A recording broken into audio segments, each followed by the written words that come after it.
are going to start our next topic of chapter number 1, Indian economy on the eve of independence. You already discussed with me the overall features of Indian economy on the eve of independence, state of agriculture sectors, industrial sector, and the foreign trade. Today we discuss the next topic, demographic profile, occupational structure, and the infrastructure. Student, you have already watched video part 1 or 2. If you don't watch, then you go to description box and click the link and watch video 1 and video 2 of this chapter. Then you understand the next part, part number 3 easily. If you have any problem to understand this chapter, then you give me a comment in a comment box. I will try to solve your problem. Today we are discuss topic of foreign trade in last class. Today we are deeply studying demographic profile. Demographic conditions during the British rule. Firstly आपको ये clear होना चाहिए कि demographic profile होता क्या है. Demographic means जो उस कंट्री की पॉपुलेशन से रिलेटेड है. मीन्स उस कंट्री में कितने मेंबर्स हैं, कैसे लोग हैं, कितनी पॉपुलेशन है, पॉपुलेशन की काउंटिंग कब की गई, इस सारे के बारे में, सबके बारे में हम स्टडी करेंगे डेमोग्राफिक प्रोफाइल में. Demographic conditions during the British rule exhibited all features as stagnant and a backward economy. देखो, जिस टाइम पर इंडिया की इकॉनमी स्टैगनेंट थी और बैकवर्ड थी, उस टाइम पर जो डेमोग्राफिक प्रोफाइल था इंडिया का, उसके बारे में हम स्टडी करेंगे इस टॉपिक में. फर्स्ट पॉइंट जो पैरामीटर के अकॉर्डिंग उन्होंने दिया है वो है birth rate and the death rate. Both birth rate and the death rate were very high, nearly 48 and 40% per thousand respectively. Firstly आपको ये क्लियर होना चाहिए कि जो रेट मेज़र किया जाता है, चाहे वो बर्थ रेट है, चाहे डेथ रेट है, चाहे लाइफ एक्सपेक्टेंसी रेट है या इन्फेंट मॉर्टेलिटी रेट है, ये 1000 पर मेज़र किया जाता है. ठीक है. ईव ऑफ इंडिपेंडेंस के टाइम में जो इंडिया की बर्थ रेट थी और डेथ रेट थी वो दोनों ही बहुत ज़्यादा थी, हाई रेट पे थी. यहाँ हम डाटा की बात करते हैं तो जो बर्थ रेट है वो क्या थी 48 एंड जो डेथ रेट है वो थी 40. मीन्स एक 1000 पर्सन्स के पीछे 48 चाइल्ड का बर्थ होता था और 1000 के बैक में अगर हम देखें तो 40 पर 1000 जो है वो डेथ रेट था. ठीक है. High birth rate and death rate suggest a state of massive poverty in the country. देखो, किसी भी कंट्री का डेथ रेट और बर्थ रेट दोनों ही हाई होना सूटेबल नहीं है. क्यों? क्योंकि देखो, जब बर्थ रेट ज़्यादा होगा तो नेचुरली पॉपुलेशन ज़्यादा होगी और डेथ रेट हाई होने का मतलब है कि डेथ का ज़्यादा होना. इससे क्या होगा, मान लो अगर हम यहाँ भी स्टडी करेंगे कि हमारी जो लाइफ की एक्सपेक्टेंसी है वो इन एंशियंट टाइम में ओनली 44 ईयर्स काउंट की गई है. मीन्स जब हम 44 ईयर्स के होते हैं तो वी आर अ डेड. ठीक है. बट बर्थ रेट में अगर देखें तो जो न्यू जनरेशन है, मतलब जो बर्थ हो रहा है बच्चों का, वो काफ़ी छोटे होते हैं. ठीक है. वो डिपेंडेंसी रखते हैं अपने पेरेंट्स में. बट जो पेरेंट्स हैं वो 45 ईयर की एज मानकर मान लो आपकी वो डेथ रेट शो कर रही है. तो इसका मतलब क्या हुआ, इसका मतलब ये हुआ कि किसी भी कंट्री की अगर डेथ रेट ज़्यादा है और बर्थ रेट भी ज़्यादा है तो वो कंट्री जो है कभी भी ग्रोथ नहीं कर सकती. क्यों? क्योंकि जो मैन पावर है, जो वर्किंग पावर है, वो तो होती ही नहीं है उसमें. जब लाइफ एक्सपेक्टेंसी कम होगी, हमारी डेथ रेट ज़्यादा होगी, तो नेचुरली है कि वो स्टेट जो है वो ग्रोथ नहीं करेगी। नेक्स्ट पॉइंट जो है आपका, देखो इसमें आपको इसमें डाटा याद करना है। आपका मेन डाटा क्या है कि जो बर्थ रेट है वो कितनी है 48, और जो डेथ रेट है वो कितनी है 40 पर 1000। नेक्स्ट पॉइंट की तरफ चलते हैं, infant mortality rate. Infant mortality rate means death rate of a children below the age of 1 year per 1000 live birth. मतलब इसमें हम ये अंडरस्टैंड कर सकते हैं कि 1 ईयर से कम जो बच्चों की डेथ होती है 1000 के पीछे, वो रेट भी काफ़ी ज़्यादा है। इट वॉज अबाउट 218 पर 1000 वाइल एट प्रेजेंट। देखो एंशियन टाइम की बात करते हैं, जब कॉलोनियल रूल था या ब्रिटेन के अंडर हमारी कंट्री थी, उस समय पे जो इन्फेंट मॉर्टेलिटी रेट था वो 218 पर 1000 था। बट एट प्रेजेंट की अगर हम बात करें तो ईव ऑफ इंडिपेंडेंस के टाइम पर 30 पर 1000 था, जो कि काफ़ी हाई था। बट एट प्रेजेंटली ये कम होकर 10 से 15 पर 1000 है। नेक्स्ट पॉइंट है आपका लाइफ एक्सपेक्टेंसी। अभी मैं आपको ये फर्स्ट पॉइंट में ही ऑलरेडी क्लियर कर चुकी हूँ कि लाइफ एक्सपेक्टेंसी का मीन्स होता है average life of a person. एक पर्सन कितने टाइम तक लाइव रहेगा, कितने टाइम तक जीवित रहेगा। ठीक है, जो एंशियंट टाइम की अगर हम बात करें तो 44 ईयर्स थी, और एट प्रेजेंटली 69.4 ईयर्स है। और जो अभी आजकल की सिचुएशन चल रही है उसमें आपका जो ये लाइफ एक्सपेक्टेंसी है ओनली 50 से 60 ईयर तक रह गई है। नेक्स्ट आपका पॉइंट है literacy rate. Literacy rate referring to those who can read and write. Literacy rate में हम उन पर्सन की काउंटिंग करेंगे जो पर्सन रीड कर सकते हैं, पढ़ सकते हैं एंड राइट और कोई भी चीज़ लिखना जानते हैं। Was nearly 16% reflecting social backwardness as a reflection of economic backwardness. यहाँ पर क्लियर बताया है कि सोसाइटी के अंदर जो बैकवर्डनेस है वो नियरली 16% इकोनॉमिक बैकवर्डनेस है।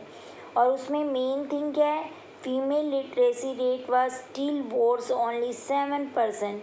मतलब अगर हम एंशियन टाइम की बात करें तब भी लेडीज स्टडी करती थी, बट ओनली कितनी 7%। This indicate gender base in this society. ये हमारा जेंडर बेस बताता है कि लिटरेसी रेट क्या है। स्टूडेंट इस डेमोग्राफिक पॉइंट्स में हमने 4 पॉइंट्स काफ़ी डीपली स्टडी किए, birth rate and death rate, infant mortality rate, life expectancy and literacy rate. Now we discuss the box population census. Population census in India is detailed estimation of population size along with the complete demographic profile of the country. Means जो population census है, मतलब कि जब population count की गई, जनसंख्या count की गई, तो वो कम्प्लीटली डेमोग्राफिक प्रोफाइल पर की गई। उसमें ये क्लियर बताया गया कि साइज़ क्या है, ठीक है, और एस्टिमेशन लगाया गया पॉपुलेशन का। It was first conducted under the British rule in 1881। Since then it conducted after every 10 year. सबसे पहले जो पॉपुलेशन काउंट की गई वो की गई 1881 में, यानी 1881 में फर्स्टली कंडक्ट किया गया कि इंडिया की पॉपुलेशन डेमोग्राफिक प्रोफाइल में क्या है, पॉपुलेशन काउंट की गई। और उसके बाद एवरी 10 ईयर के बाद जो है वो पॉपुलेशन काउंट की जाती है। अब हम आगे चलते हैं। नेक्स्ट हमारा जो टॉपिक है वो है ऑक्यूपेशनल स्ट्रक्चर। ऑक्यूपेशन का मतलब होता है कि वर्किंग क्या है। मीन्स आप ये कह सकते हैं कि आप क्या काम करते हैं, आपका वर्क क्या है, आपका जो लिविंग स्टैंडर्ड है वो किसके बेस पर है। ठीक है, आपके पास अर्निंग के सोर्सेज क्या हैं, उसको हम बोल देते हैं ऑक्यूपेशनल। ऑक्यूपेशनल आपका व्यवसाय है, आप काम क्या करते हैं, शॉपकीपर हैं, टीचर हैं, एडवोकेट हैं, डॉक्टर हैं, जो भी आपकी वर्किंग है वो हमारी ऑक्यूपेशन सेक्टर में हम स्टडी करेंगे। You already know that occupational structure have a 3 parts: primary, secondary and tertiary sector. Okay, primary sector belongs to agriculture, farming, mining, and secondary sector belong to a manufacturing industries. Manufacturing industries means it use a raw material and make a final goods. And third, tertiary sector means every type of services, health services, transportation, communications, all type of services belongs to a tertiary sector. Now we discuss the occupational distributions of India at the eve of independence. इस table से हमें clear हो रहा है student, आपको clear होना चाहिए कि जिस टाइम पर कॉलोनियल रूल था, ब्रिटेन का अंपायर था इंडिया के ऊपर, राज्य था, उस टाइम पर जो हमारी एग्रीकल्चर में पॉपुलेशन बिलोंग्स करती थी वो थी 85%. ठीक है, और अब की अगर हम बात करते हैं 1947 में, उस समय पर जो ऑक्यूपेशनल रेट थी वो हमारी प्राइमरी सेक्टर में 72.7% और उस प्राइमरी सेक्टर में एग्रीकल्चर का पार्टिसिपेशन था 50%. एग्रीकल्चर लेबर का वो लोग जिनके पास खुद की लैंड नहीं थी बट वो लोग एग्रीकल्चर पर वर्क कर रहे थे, वो थे 19.7%.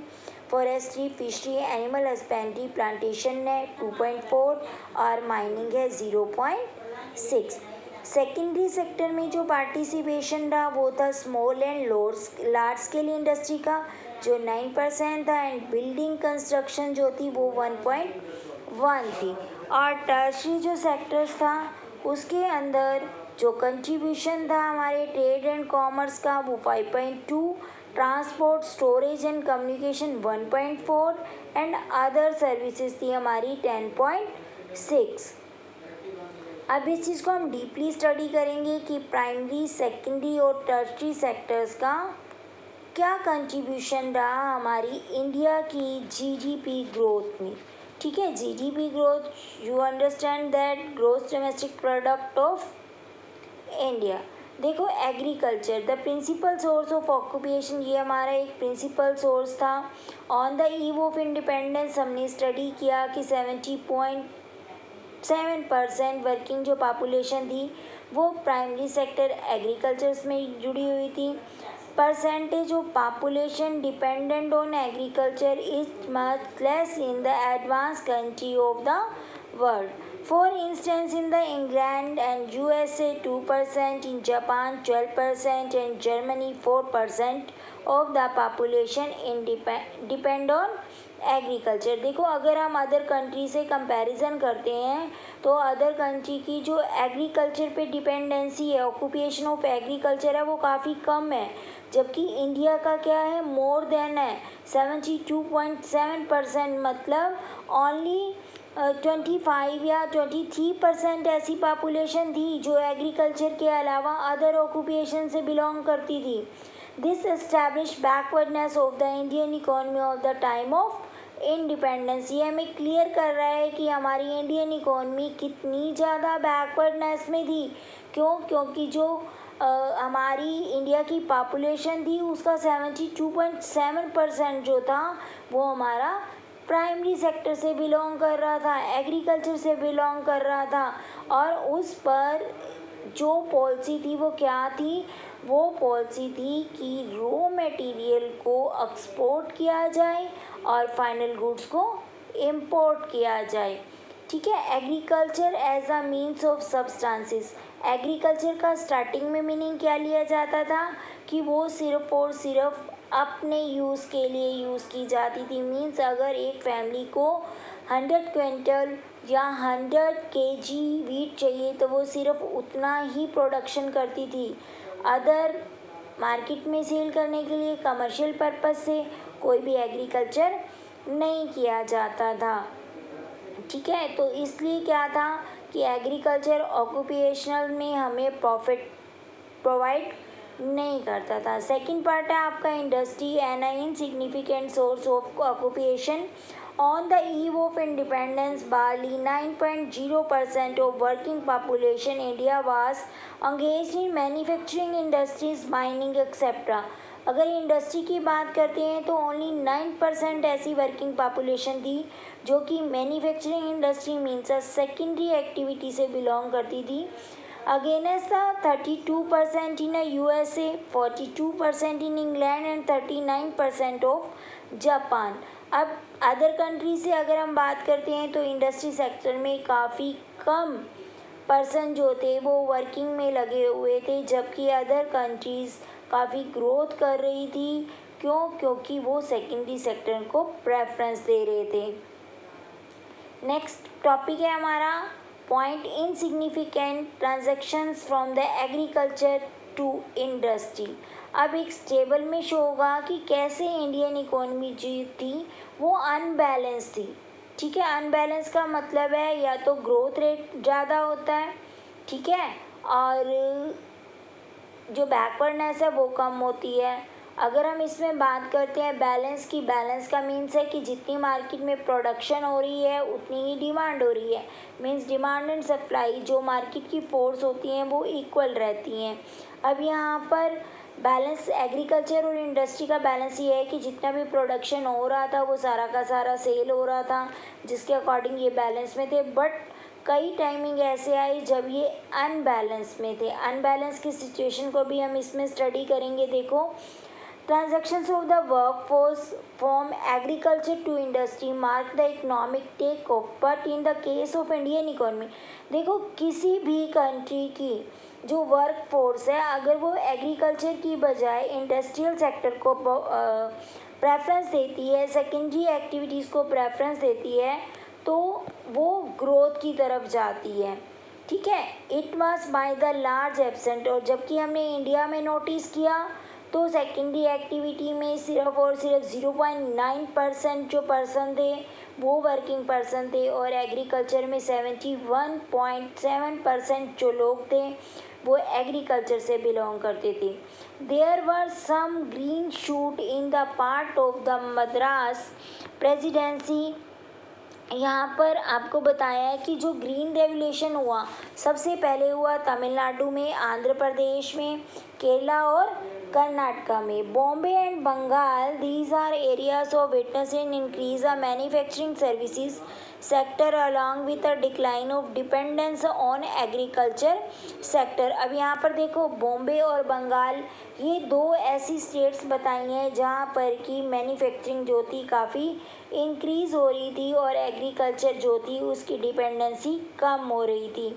But at the same time Orissa, Rajasthan, Punjab recorded the increase in the work engaged in agriculture sector. और दूसरी तरफ पंजाब, उड़ीसा और राजस्थान की जो वर्क फोर्स थी वो ज़्यादातर एग्रीकल्चर सेक्टर में लगी हुई थी। स्टूडेंट, इस टॉपिक से वेरी शॉर्ट क्वेश्चन काफ़ी सारे बन सकते हैं, जैसे जो ग्रीन रेवोल्यूशन है उसका शूट सबसे पहले कहाँ हुआ? आपका आंसर आएगा तमिलनाडु, आंध्र प्रदेश, केरला एंड कर्नाटका। ठीक है, दो states are belongs to a manufacturing services sector, तो आप बता सकते हैं बॉम्बे एंड बंगाल। ठीक है, और एग्रीकल्चर सेक्टर से बिलोंग करते थे उड़ीसा, राजस्थान, पंजाब। ठीक है, जहाँ पर क्या हुई, एग्रीकल्चर की प्रोडक्शन जो थी वो बहुत ज़्यादा हुई। अब हम यहाँ पर नेक्स्ट टॉपिक स्टडी करेंगे इंफ्रास्ट्रक्चर। इंफ्रास्ट्रक्चर क्या होता है? वो बेसिक नीड्स जो हमारी किसी भी डिमांड को पूरा करती हैं, हमारे किसी भी वर्क को पूरा करती हैं, वो होती हैं इंफ्रास्ट्रक्चर्स। ठीक है, infrastructures of the elements economic changes like means of transport, communication, banking, power energy and the element of, ठीक है, social changes like growth of educational, health, housing facility. देखो यहाँ पर क्लियर बताया है कि जो इंफ्रास्ट्रक्चर है वो बेसिक रोल प्ले करती हैं। अगर किसी भी देश में सोशल चेंजेस कर दिए जाते हैं, वहाँ पर एजुकेशन की ग्रोथ कर दी जाती है या हेल्थ फैसिलिटीज़ प्रोवाइड कर दी जाती हैं और हाउस फैसिलिटीज़, रहने के लिए लोगों को घर मिल जाते हैं, तो नेचुरली है कि वहाँ की जो पॉपुलेशन है उसका लिविंग स्टैंडर्ड क्या हो जाएगा? इंक्रीज़ हो जाएगा। और जब उनका लिविंग स्टैंडर्ड जो है इंक्रीज़ हो जाएगा, उससे क्या होगा कि जीडीपी की ग्रोथ ऑलरेडी अपने आप बढ़नी शुरू हो जाएगी। सेकेंडली जो इकोनॉमिक चेंजेस हैं, अगर किसी भी कंट्री का ट्रांसपोर्ट अच्छा है, वहाँ के सड़क रोड सब अच्छे बने हुए हैं, आप एक जगह से दूसरी जगह पर इजीली जा सकते हैं। अगर आपको कोई भी प्रोडक्शन किया आपने, अगर आप उसको अदर स्टेट में बेचना चाहते हैं तो आपके लिए ट्रांसपोर्टेशन होना मस्ट है। उसी तरह से कम्युनिकेशंस में आपके जितने भी सोशल मीडिया चल रहे हैं वो सारे आ जाएंगे। आप फ़ोन कॉल कर सकते हैं, इंटरनेट बैंकिंग का यूज़ कर सकते हैं, ईमेल के अकॉर्डिंग ऑर्डर ले सकते हैं। ठीक है, banking service, power and energy, ये सारे के सारे हमारे एलिमेंट्स होते हैं इंफ्रास्ट्रक्चर के। और किसी भी कंट्री के अंदर जितना अच्छा और सॉलिड इंफ्रास्ट्रक्चर होगा उतनी ही उस कंट्री की ग्रोथ भी ज़्यादा होगी। Element of the infrastructure change during the British rule में बी डिस्क्राइब एज अंडर। अब यहाँ पर हमें पता चलेगा कि ब्रिटिश रूल के अंडर इंफ्रास्ट्रक्चर्स के क्या क्या एलिमेंट्स थे और क्या क्या चेंजेस किए गए, जिसमें फर्स्ट आया railway were introduce in India in 1850 and were developed to transport finish goods from Britain. देखो यहाँ पर आपका वेरी शॉर्ट क्वेश्चन भी रेडी हो रहा है। First train run from Bombay to Thana, सबसे पहली ट्रेन कब चलाई गई? ठीक है, 1853 में चलाई गई। और कहाँ से चलाई गई? मुंबई टू थाना तक चलाई गई। ठीक है, और सबसे पहले 1850 में हम इंट्रोड्यूस हुए कि रेलवे भी है जो ट्रांसपोर्टेशन में यूज़ हो सकता है। ब्रिटेन इंडस्ट्री ने क्या किया, उन्होंने रेलवे को बनाया, इंट्रोड्यूस कराया इंडिया के लोगों को। उनका मेन एम जो था वो अपनी मार्केट को वाइड स्प्रेड करना था, अपने ब्रिटिश प्रोडक्ट को इंडिया में लाना था, जिसके लिए उन्होंने सोर्स बनाया इंडियन रेलवे को और रेलवे को इन्वेंट किया। इसीलिए 1853 में सबसे पहली जो ट्रेन थी वो मुंबई टू थाना चलाई गई। नेक्स्ट जो हमारा इंफ्रास्ट्रक्चर में एक मस्ट रोल प्ले करता है वो है पोर्ट्स। पोर्ट्स का मतलब आप जानते हैं, जो समुंदर वाटर के रास्ते पे जहाज वगैरह चलाए जाते हैं उनको पोर्ट्स बोल देते हैं। Were develop to handle export of raw material to Britain and import of finish goods for Britain. ऐसा इसलिए किया गया क्योंकि जो ब्रिटेन की गवर्नमेंट थी वो चाहती थी कि रॉ मटेरियल का इंडिया से एक्सपोर्ट किया जाए और जो ब्रिटेन में मशीनों के अकॉर्डिंग फिनिश्ड गुड्स रेडी की जा रही हैं उन्हें ब्रिटेन से इंडिया लाया जाए। The development of inland waterway proved uneconomically. For the example, coastal canal on the Odisha coastal was the built a huge coast but failed to complete with railway and was ultimately abandoned. देखो अब वहाँ पर port बनाया गया, port में coastal canal जो कि उड़ीसा में बना हुआ है वो काफ़ी कॉस्टली बना। ठीक है, उसको बनाने में काफ़ी कॉस्ट आई, बट वो उतना ज़्यादा सक्सेस नहीं हो पाया जितनी कि रेलवे सक्सेस हुई। इससे क्या हुआ, इंडिया की मनी का क्या हो गया, काफ़ी सारा वेस्टेज हो गया। नेक्स्ट आपका इंफ्रास्ट्रक्चर का सोर्स है post and telegraphs. Post and telegraphs का मतलब समझते हैं, जो काम आज हम ईमेल से कर लेते हैं, मेलिंग से कर लेते हैं या इंटरनेट बैंकिंग का यूज़ करके कर लेते हैं, उसी तरह से पोस्ट एंड टेलीग्राफ मतलब खत लिखकर किसी को भेजना। ठीक है, war developed enhance the administrative efficiency. ये किस लिए बनाया गया, ये बनाया गया जो ब्रिटेन की गवर्नमेंट थी उन्होंने अपनी हेल्प के लिए बनाया। ठीक है, प्रीवियस टाइम में हम कहते थे कि अगर कोई इमरजेंसी संदेश देना है किसी को तो तार भेजे जाते हैं, नॉर्मल संदेश देना है तो खत भेजे जाते हैं। बट आजकल क्या होता है, इंटरनेट के अकॉर्डिंग काफ़ी अच्छी फैसिलिटी मिल गई है कि हम ड्यूरिंग मिनिमम सम सेकंड्स में 2 और 3 सेकंड्स में अपने मैसेज को अदर तक कन्वे कर सकते हैं। नेक्स्ट आपका इंफ्रास्ट्रक्चर है roads. Road were developed to the facility transportation of raw material from the different part of the country to the ports. There were no efforts made to develop all weather roads to reach out of the rural area during the rainy season. As a result, people living in rural areas suffered at the time of natural climate activities. अब देखो यहाँ पर ये भी बताया गया कि road जो है काफ़ी अच्छे से बनाए गए, डेवलप किए गए, लेकिन रूरल एरिया में जो है वो काफ़ी अच्छे से रोड जो थे वो डेवलप नहीं किए गए थे। रेनी सीज़न में काफ़ी प्रॉब्लम हो जाती थी, जगह जगह पर रोड पर पानी इकट्ठा हो जाता था, जिससे लोग क्या कर रहे थे, वो नेचुरल क्लाइमिटी से काफ़ी सफ़र कर रहे थे। बट नेट से हम ये बोल सकते हैं कि किसी भी कंट्री की अगर इंफ्रास्ट्रक्चर काफ़ी अच्छा है तो उस कंट्री में ग्रोथ भी काफ़ी होगी। इंडिया ने धीरे धीरे इंफ्रास्ट्रक्चर को अडॉप्ट किया, जिसकी वजह से जब ब्रिटिश राज ख़त्म हुआ, इंडिया इंडिपेंडेंस हुआ, उसके बाद इंडिया ने ग्रोथ करना स्टार्ट कर दिया। अब यहाँ पर कुछ ऐसे इम्पैक्ट दिए गए हैं जो कि हमें ये बताते हैं, अभी तक हमने पूरे चैप्टर में पढ़ा कि ब्रिटिश रूल ने इंडिया पर क्या क्या बैड इफ़ेक्ट डाले। ब्रिटेन की गवर्नमेंट ने 200 ईयर तक इंडिया पे अपना राज चलाया, अपना शासन चलाया, तो उसने बहुत सारे नेगेटिव इम्पैक्ट डाले, बट कुछ तो ऐसे होंगे जो पॉजिटिव इम्पैक्ट होंगे। ठीक है, तो वो पॉजिटिव इम्पैक्ट हम इस टांजे में स्टडी करेंगे कि ऐसी क्या चीज़ थी जो ब्रिटेन गवर्नमेंट इंडिया को, जब वो कॉलोनियल एक्सप्लोटेशन कर रही थी इंडियन इकोनॉमी का, लेकिन इनडायरेक्टली रूप से कहीं ना कहीं वो इंडिया के लिए कुछ पॉजिटिव इम्पैक्ट भी ला रही थी। अब वो पॉजिटिव इम्पैक्ट हम स्टडी करेंगे।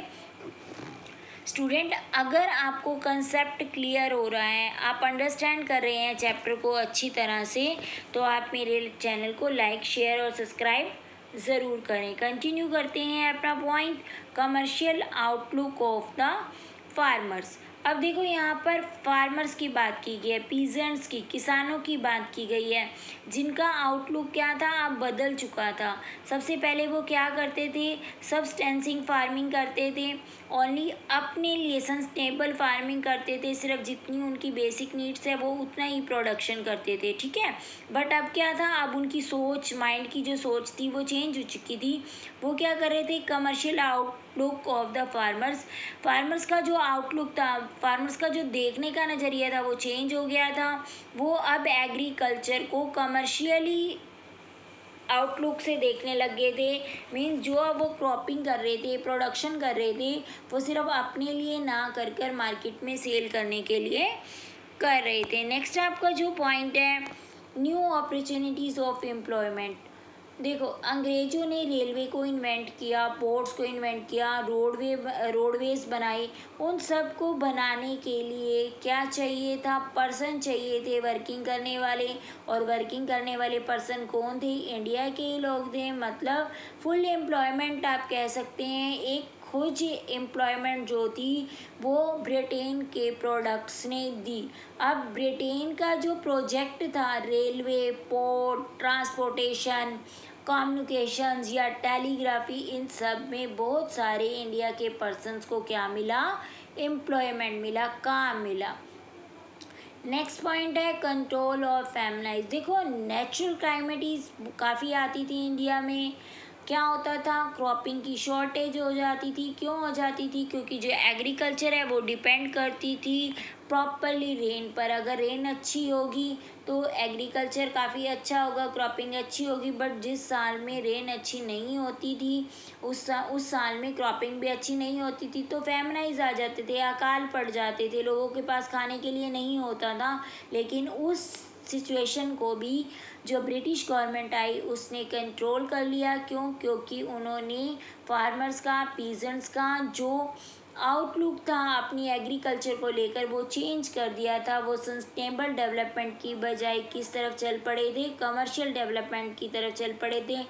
तो इस तरह से उन्होंने प्रोडक्शन को इंक्रीज़ करके भी फेमनाइज को कंट्रोल कर लिया। नेक्स्ट पॉइंट है आपका monetary system of exchange. There was a transactions from the barter system to exchange, a monetary system to exchange। Ancient time में जो आपका बिजनेस हुआ करता था वो सब बार्टर सिस्टम पे था। Means commodity to exchange of commodity, किसी भी वस्तु को आप दूसरी वस्तु में चेंज कर लेते थे तो आप अपनी लाइफ को स्पेंड कर रहे थे। बट अंग्रेज़ों के आने के बाद वो सिस्टम चेंज हो गया, बार्टर से वो मॉनेटरी सिस्टम में चला गया। अब जो मॉनेटरी सिस्टम है वो सभी कंट्रीज़ का अपना अपना अलग सिस्टम है। जैसे इंडिया में रुपीज़ जो है वो इंडियन करेंसी है, कॉइन है, रुपीज़ हैं। बट अमेरिका में डॉलर है, ठीक है। तो इस तरह से एवरी कंट्री का अपना अपना मॉनेटरी सिस्टम है। बट एंशियंट टाइम में बार्टर सिस्टम था जिसे ब्रिटेन गवर्नमेंट ने चेंज किया। बार्टर सिस्टम से वो चेंज होकर किस में आ गया, मॉनेटरी सिस्टम में। और मॉनेटरी सिस्टम ने काफ़ी हेल्प की हमारी अपनी ग्रोथ को करने में, डिवीज़न ऑफ लेबर को करने में, या किसी भी चीज़ की स्पेशलाइजेशन के लिए ये सिस्टम काफ़ी हेल्पफुल रहा। एफिशिएंट सिस्टम ऑफ एडमिनिस्ट्रेशन, जो एडमिनिस्ट्रेशन गवर्नमेंट थी उसने अपना एक सिस्टम बनाया हुआ था जो कि ईव ऑफ इंडिपेंडेंस के बाद इंडिया के लोगों के काम आया। ऑलरेडी उनको सर्व किया गया। References over politicians and planner, उन लोगों को उनकी हेल्प हुई जो कि क्या कर रहे थे, पॉलिटिशियंस थे, राजनेता थे हमारे, या प्लानर थे, योजना बना रहे थे कि किस तरह से ईव ऑफ इंडिपेंडेंस के बाद इंडिया की ग्रोथ कैसे की जाए। नेक्स्ट टॉपिक दिया हुआ impact of railway in India. Railway का क्या क्या इम्पैक्ट पड़ा है इंडिया पर, नेगेटिव इम्पैक्ट क्या रहा। स्टूडेंट में भी आपको जस्ट रीडिंग से क्लियर हो जाएगा क्योंकि मैंने आपको जब रेलवे का टॉपिक करवाया इंफ्रास्ट्रक्चर में, मैं आपको ऑलरेडी इसकी डिटेल जो है वो दे चुकी हूँ। स्टूडेंट, अगर आपको कंसेप्ट काफ़ी अच्छे से क्लियर हो चुका है तो आप लाइक, शेयर और सब्सक्राइब ज़रूर करें क्योंकि आपका एक लाइक मुझे मोटिवेशन देगा, ठीक है। और अगर आपको कोई प्रॉब्लम है तो आप मुझे कमेंट बॉक्स में बता सकते हैं। ये जो आपको स्टडी प्रोवाइड करवाई जा रही है यूट्यूब चैनल के अकॉर्डिंग, ये बिल्कुल फ्री ऑफ कॉस्ट है। इसके लिए आपसे कोई कॉस्ट नहीं ली जा रही है, बट इसकी एक कॉस्ट है जो आप सभी स्टूडेंट को देनी होगी। अगर आप अंडरस्टैंड कर रहे हैं तो आप क्या करो कि इस वीडियो को 2 अदर स्टूडेंट्स को शेयर कर दो, जिससे कि क्या होगा, उन स्टूडेंट्स को भी इस वीडियो का बेनिफिट मिलेगा। Okay student, have a nice day.